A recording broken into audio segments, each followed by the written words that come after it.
Salve, salve nação rubro-negra! Estamos de volta com notícias do mais querido do Brasil, do Mengão! E o Flamengo que sapecou 2-0 no Internacional ontem, pelo jogo válido pelas quartas de final da Copa Libertadores da América. Então, fazendo uma pequena análise deste jogo, o Flamengo de Jesus atrai o Inter para uma verdadeira arapuca e é letal para abrir vantagem na Libertadores. Então, a principal estratégia foi não cair na pilha, manter a paciência diante de defesa fechada e manter a organização para ser eficiente quando o Inter se via dono da situação no Maracanã, apesar que jogou recuado, né? E no final deu uma certa pressão, né?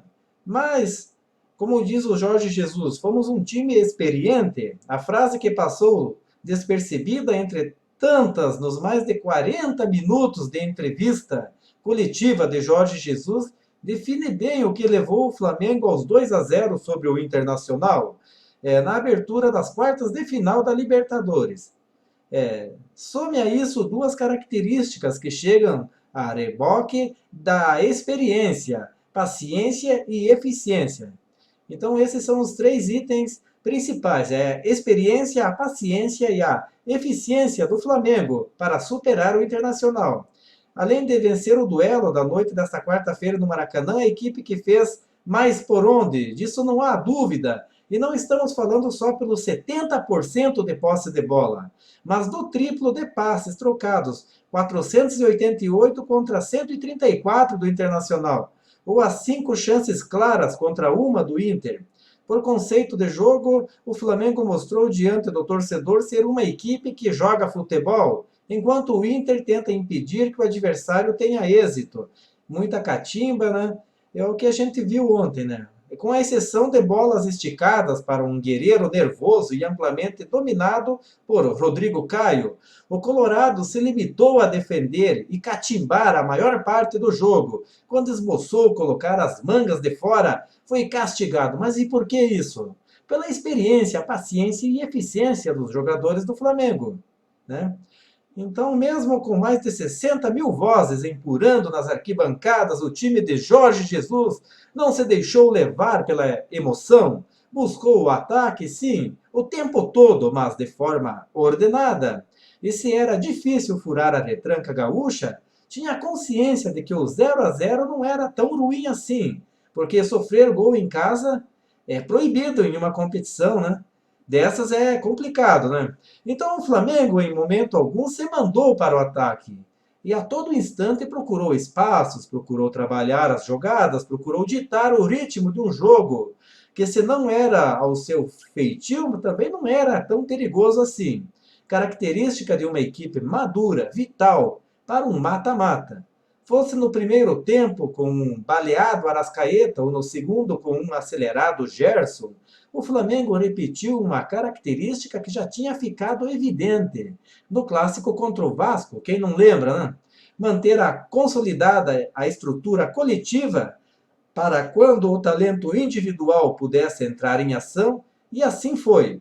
O relógio já passava dos 70 minutos, e o técnico Odair Hellmann acreditou demais que tinha o adversário controlado. Lançou Wellington Silva e Nico Lopes, saiu para o jogo. E quando sai para o jogo, o que aconteceu? E deu o que o Flamengo esperava e precisava: campo. Campo para avançar, toques rápidos e verticais. Abriram o jogo e furaram a defesa que fazia mais de 500 minutos que estava invicta.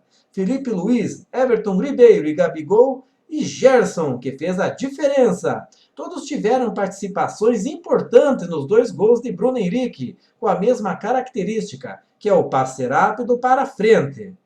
Essas bolas para trás não resolvem. O passe tem que ser vertical e para frente, né? Para que cause alguma ranhura na defesa adversária, né?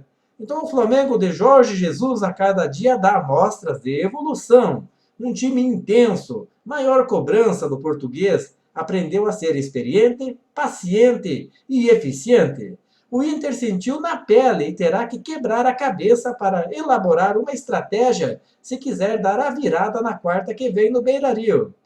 Sem poder sofrer gol, E tendo que tirar desvantagem de 2, o Colorado tem pela frente um adversário que aprendeu a se moldar durante os jogos, mas sem perder a característica ofensiva. É uma espécie de se correr o bicho pega e se ficar o bicho come. É isso aí, né? Então o Flamengo, após essa vitória, então ele já tem assim um plano, né? Eles vão fazer uma concentração e isolamento. Então eles vão definir aonde irão ficar. Então o Flamengo escolheu uma sede no Rio Grande do Sul, em Viamão, que fica a 25 quilômetros de Porto Alegre, e só irá para a capital no dia do jogo. E a diretoria fecha o hotel e veta exclusivas até a partida no Beira-Rio. Então aqui nós temos uma informação muito importante, que o Flamengo definiu o planejamento para a decisão, né, contra o Inter no Beira-Rio na próxima quarta-feira, que será às 21h30, horário de Brasília. Então a diretoria rubro-negro optou pelo isolamento e trocou o Porto Alegre e os treinos na Arena do Grêmio por Viamão, a 25 quilômetros da capital gaúcha, como sua sede lá no Rio Grande do Sul. Então na segunda-feira, a delegação viajará direto de Fortaleza, onde enfrenta o Ceará domingo pelo Campeonato Brasileiro, para Porto Alegre em voo fretado. De lá, seguirá para Viamão, onde fechou um resort e vai se isolar em 2 centros de treinamentos da Copa do Mundo, que foi usado em 2014, que foi utilizado pelo Equador do ex-técnico rubro-negro Reinaldo Rueda. Então, é um lugar muito bonito, pessoal. Então, o hotel de luxo conta com vestiários para 22 jogadores, academia acoplada aos 2 campos oficiais e spa. O espaço também serviu de campo de treinamento da seleção brasileira após o Mundial de 2014 para outros times brasileiros. Até o próprio Flamengo já ficou lá no ano passado, antes do jogo de ida das quartas de final da Copa do Brasil contra o Grêmio, que terminou em 1-1. E após a vitória, então, do jogo de ida no Maracanã, a diretoria também quer evitar qualquer clima de oba-oba e manter a concentração do elenco, além de ter reservado o resort só para si, e dos já tradicionais treinos fechados estão vetados, entrevistas exclusivas e os jogadores só falarão em coletivas até a partida. A delegação só irá para Beira-Rio no dia do jogo. Como venceu por 2-0, então o Flamengo tem uma ampla vantagem, né? Então, caso marque um gol fora de casa, o Inter precisará fazer 4. Então, é muito importante partir para o ataque e fazer um gol, né? Daí eu acredito que esteja morta, né? É a chance do Internacional passar para outra fase, porque fazer 4 gols não é fácil. Os jogadores se reapresentam na tarde desta quinta-feira, então já se reapresentaram hoje, né? No Ninho do Urubu.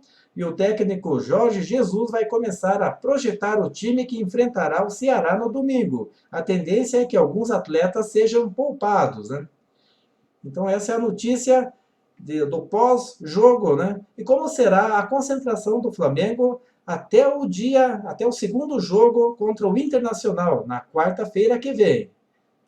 Então você vê que a vitória sobre o Inter é a 6ª maior renda da história do Flamengo. Essa é a informação aqui que nós temos, que a renda de 4,7 milhões do primeiro jogo das quartas de final da Libertadores entre Flamengo e Internacional foi a 6ª maior da história do clube carioca e a 11ª em partidas disputadas no país, envolvendo os clubes brasileiros. Se o time rubro-negro avançar à semifinal da competição com ingressos mais caros, a tendência é que esse valor suba bastante em novo compromisso no Maracanã. Então, das 11 maiores rendas no Brasil em jogos entre clubes, o Flamengo esteve em 6 delas. Mas esse recorde nacional pertence a Atlético Mineiro e Olímpia, em julho de 2013 no Mineirão. Confronto que deu ao time mineiro o título de campeão da Libertadores daquele ano. O valor da bilheteria da decisão somou 14,1 milhões de reais. Em segundo lugar, neste ranking particular de clubes, vem o jogo entre Flamengo e Atlético Paranaense, na decisão da Copa do Brasil de 2013, vencida pelo time da casa. Com quase 60 mil pessoas no Maracanã, a renda chegou a 9,7 milhões. Como mandante no Maracanã, o Flamengo obteve na vitória por 2-0 sobre o Inter sua quarta maior renda, além da que foi registrada no jogo com o Atlético Paranaense.